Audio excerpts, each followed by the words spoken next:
Welcome back to Press Review. Let's start by taking a look at today's front pages in the Middle East.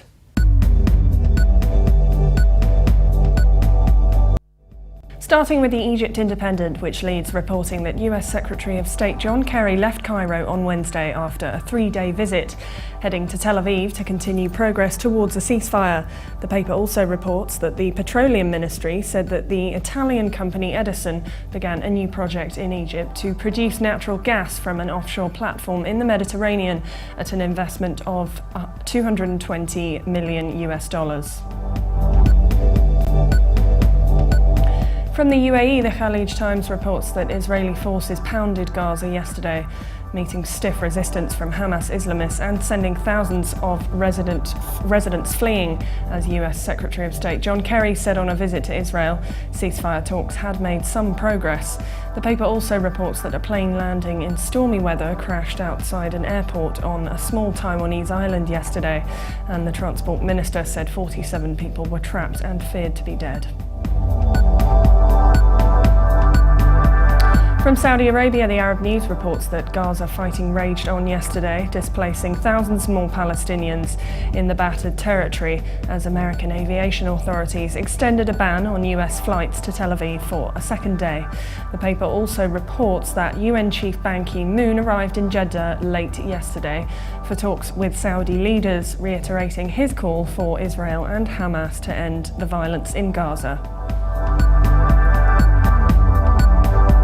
From Lebanon, the Daily Star reports that the Future Movement official Ahmad Hariri said moderation was the key to confronting Hezbollah's practices in Lebanon and the region, which he noted were aimed at inciting sectarian rife and maintaining divisions. The paper also said a video emerged yesterday purporting to show an army defector announcing that he had joined the Al-Qaeda-affiliated Nusra Front, citing the Lebanese authorities' alleged discrimination against Sunnis as his motive.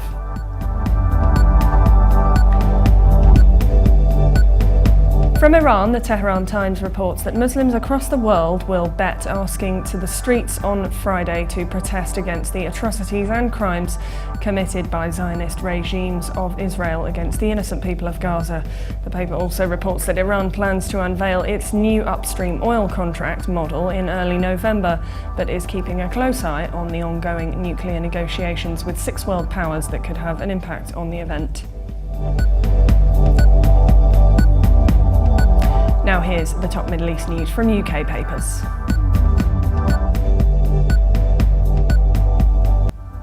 The Telegraph leads its Middle East news reporting that a German astronaut has captured a striking photograph of rocket fire and explosions over Israel and Gaza from space. The paper says 38-year-old Alexander Gerst shared the image with his 85,000 Twitter followers yesterday evening, calling it his saddest photo yet. The Guardian leads its Middle East news reporting that an Air Algérie flight from Burkina Faso to Algiers, thought to be carrying 110 passengers and 6 crew members, has disappeared from radar. The paper says air navigation services lost track of the plane 50 minutes after takeoff, which means the flight had been missing for hours before the news was made public. The Independent leads its Middle East news reporting that Philip Hammond, the new Foreign Secretary, is to tell Benjamin Netanyahu that the West is becoming less sympathetic to Israel's cause. The paper adds that at the same time he has rejected comments from the UN's human rights chief Navi Pillay that Israel may have committed war crimes over the course of the air, sea and ground offensive. Now let's take a look at the top Middle East news in international papers.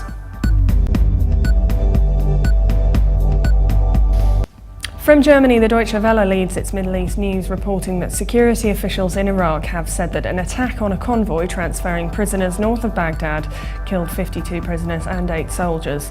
The paper adds it was not immediately clear whether militants or police had killed the prisoners or whether ISIS fighters were behind the attack.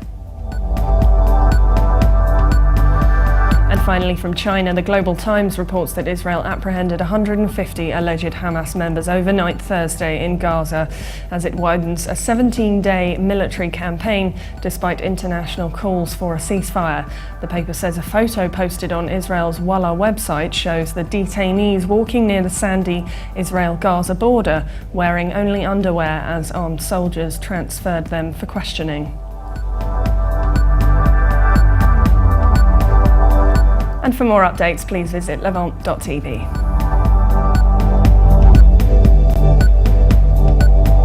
Thanks for watching. Be sure to join us again tomorrow. Bye for now.